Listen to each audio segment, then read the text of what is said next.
Come to me now. Fire going off in the room. Okay. I don't know what happened. It just went off, bro. I try to. Stop.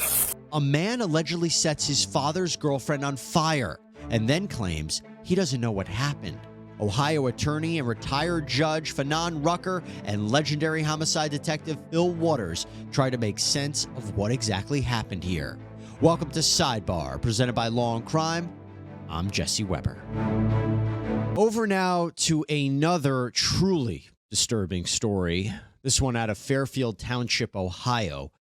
23-year-old Robbi Robinson Jr. is accused of beating and setting his father's 50-year-old girlfriend on fire. That's right. And this was all captured on intense body cam footage that I want to get into right now. So let me bring on Ohio attorney and retired Judge Fanon Rucker and legendary homicide detective Fil Water. Gentlemen, it's great to have you both here. I'm sorry this is the case that we're talking about, but I think it's really important to dig right in just from the body cam footage itself. Now, I want to warn everybody, this is difficult. This is not easy to hear. A lot of this is redacted. But what this is the body cam footage of when an officer responds to a report of a house fire and a woman lying in the backyard. The officer finds the woman identified as Brenda Scott. As I said, it's redacted, but it has been reported that she had extensive burns on her body. And you don't need me to tell you just how awful this is to hear. Take a listen.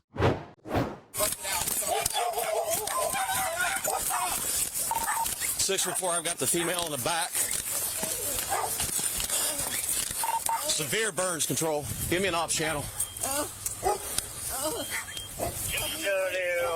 Law 5. ESOP 4. Back here on the ground, severely burned.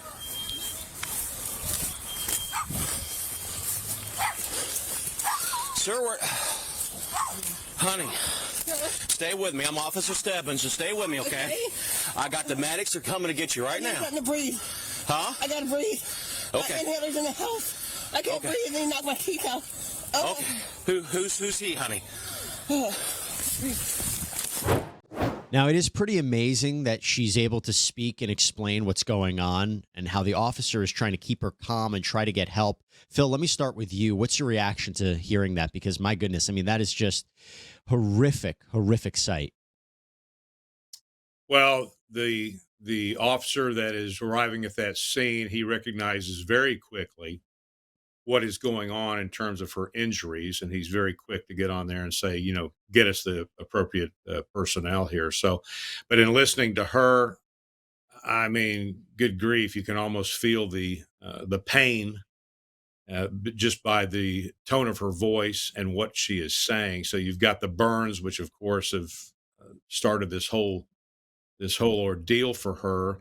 But then on top of that, she apparently has an inhaler that she uses. And so she can't breathe, and the anxiety level is such a degree that, she's not only got the burn thing going on, but she's also very concerned about the fact she can't breathe. So yeah, it's a pretty graphic portrayal of somebody that's been attacked in this manner. And you listen to the officer who's trying to be that sense of calm to her when, not only was she burned, but she jumped out of the second-story window of the house after she was attacked. So just picture that, and he's trying to provide some sense of calm to her. I'm going to mention a little bit more about this, but I want to go to you, Judge, because to have these statements from a victim, and she's saying he. So in a future criminal trial, if this goes to trial, those statements from her, the victim herself, can be used against him, right? That is absolutely correct. I mean, they're called present sense impression. They're also called excited utterances. And, one thing that is of concern, because this actually happened in, I'd say in my backyard. So it's been on the news pretty heavily down here since it happened last week. If I recall correctly, I believe several of her teeth were also knocked out. She's in critical condition, or at least the last report that she was. And if she ends up not surviving this, I mean, obviously the charges will change.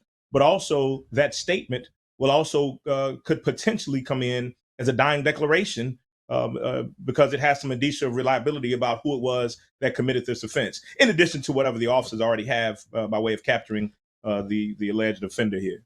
Okay, and that's important from a legal point of view when we talk about hearsay, like out-of-court statements that are used to prove the truth of the matter asserted. So her identifying who did this to him under those specific circumstances can be used against Mr. Robinson. But, I hope it doesn't come to that a dying declaration, because it has been reported that she was taken to the hospital with second-degree burns. She underwent surgery, reporting indicating that she was placed in a coma as of Friday. And as you said, Judge, she's still in critical condition, and we are all wishing her a safe and speedy recovery, because this is absolutely horrific.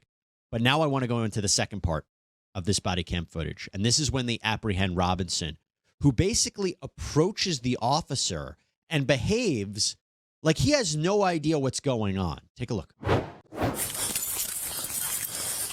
to me now. There's a fire going on in the room. Okay. I don't know what happened. It just went off, bro. I try to. Stop. Till I find out what's going on. Sorry. What happened? Is there anybody else in the house? Who? My stepmother. Your stepmother jumped out the back. Oh, she did? Yes. What's your name? Robbi. Robbi? Yes. Okay. 644, I got the suspect. In custody.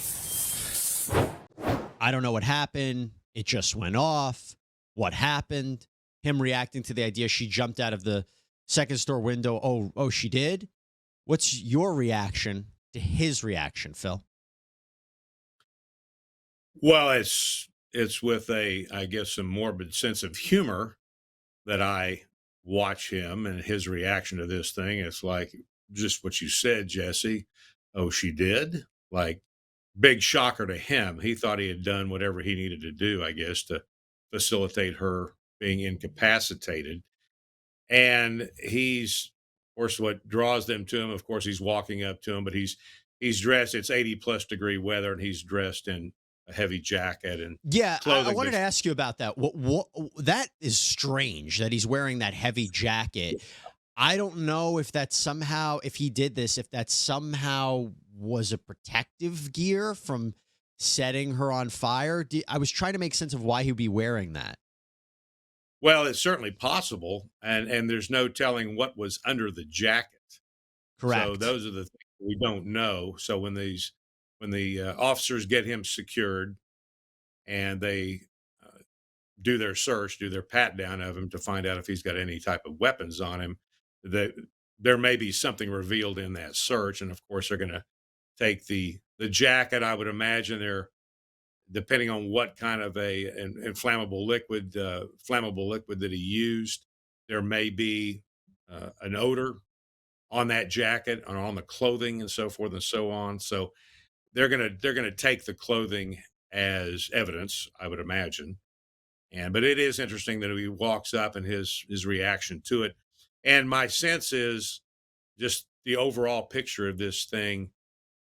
I worked a case many years ago where a young man beat his father to death with a baseball bat in the presence of his stepmother, and great mental health issues. So my take is on this, much the similar set of circumstances, that whatever led him to do this to her, to Miss Scott, that he's got some serious mental health issues going on. So let's be clear about that. A few things. Number one, I would say the majority of the crimes that we cover, something's wrong with the defendant. Now, that doesn't necessarily mean that they're, insane and they won't be found guilty. Because I do think it's interesting, Judge, when you listen to him, there is a sense there, he claims he doesn't know what happened. And unless he has some sort of condition, assuming he did this, unless he has some sort of condition where he doesn't really recall what happened or he blacked out, I don't sense a really strong defense. Now, we don't know what the motive is behind this yet. I'm sure that will be explored. But you have the video, him being in the vicinity. You have what Phil said, maybe there's a material on his actual clothes. You have the victim seemingly pointing him out as the attacker. And then a neighbor called 911 and said that it was Robinson that threw water with gasoline. So it seems to me they have a pretty strong case He's been charged with aggravated arson, a first-degree felony, and felonious assault, a second-degree felony. Those charges specifically, walk us through how serious those are and how easy it would be for prosecutors to prove that, given what we see right now. Sure. So what we see right now, I mean, there certainly is I would say, a very substantial amount of evidence that points to this individual that was arrested as the person who did this. Of course, as you said, we don't know enough about motive. We don't know enough about other evidence that they found. But the seriousness of these charges, I mean, aggravated arson, where you start a fire and try to harm somebody in the process, that's a first degree felony. It's the highest level of degree of offense in Ohio. And then felonious assault, I believe under these circumstances, will be a felony too, which is the second highest degree. I mean, he's facing, 25, 30 years on these charges if those are the charges that stick. What also may change when this goes to the grand jury, because what's going to happen after the initial charge and allegations are sent are sent to the grand jury, which is a group of citizens that are going to listen to the evidence presented by the prosecutor to decide if and what charges go forward. They may raise those charges to attempted murder. They may. I was going to them, ask you that. Why wasn't he initially charged with attempted murder? Is it because they can't right now establish that he intended to kill her? That's possible. And again, there's going to, the police officers, the first responders on the scene, they brave souls that they are and flexible souls that they are to deal with and see what they did see. They haven't begun really a hardcore investigation. At least we don't know the results of that deep investigation yet. And it's very possible that once those that additional evidence and statements and prior history or whatever else comes out through their interviews and through their investigation, it's very likely that additional charges will be filed, which may include attempted murder. And if, God forbid, she dies, this becomes murder? That's right. And because of the attendant circumstances, and depending on what other information comes out as far as motive or even prior history or relationship between the parties, I mean, it could be aggravated murder. You never know, which of course would make him eligible in Ohio for the death penalty. But again, this is very speculative and far field. It's serious enough as it is without adding information that we don't yet know. I'm glad you said the seriousness of it, the seriousness of this attack. That's where I want to end this with, Phil, because that level of attack, burning someone. Fairfield Township Police Sergeant Brandon McCroskey said this entire case was chilling. It's quoted of him saying, "It's one that makes your hair stand up on the back of your neck. I don't care how long you've been doing it." Now, according to the police, this case remains under investigation. The police department's going to be working in cooperation with the Ohio Department of Commerce, Fire and Explosion Investigations Bureau, the Fairfield Township Fire Department, and the Butler County Arson Task Force. But I'll just leave this with you, Phil. This level of attack, it feels like one of the worst. He said it himself. It's one of the worst that we've seen. To have somebody be attacked in that way, in your experience, I don't think it gets much worse than that. Well, that is a brutal, brutal way to harm someone, no doubt. And I can tell you, so of course, I have a lot of, as my homicide detective part of me has got questions. I agree completely with the judge. There's so much we don't know at this point. The attempted murder, assault, in Texas, the elements are much the same. It is much an easier road to go to get a conviction in aggravated assault than it is attempted murder. So, and the penalties are much the same. So I think they're going that route in terms of the charging at this point. But my question is about this whole episode is, did the arson aspect of this thing happen before the assault, the physical assault, or did the physical assault happen before the arson? So my thinking is that, was he in there? He lived with his father in this house. And was he in there trying to do some sort of damage to the house? And he was mad and putting around the gasoline because he was going to light the house up, and she got in the middle of it. And so his response to her was to punch her in the mouth, knock some teeth out, throw gasoline on her, light her up, and then leave, thinking that he accomplished what he set out to do. And then that's why you have this surprise about how she climbed out the window.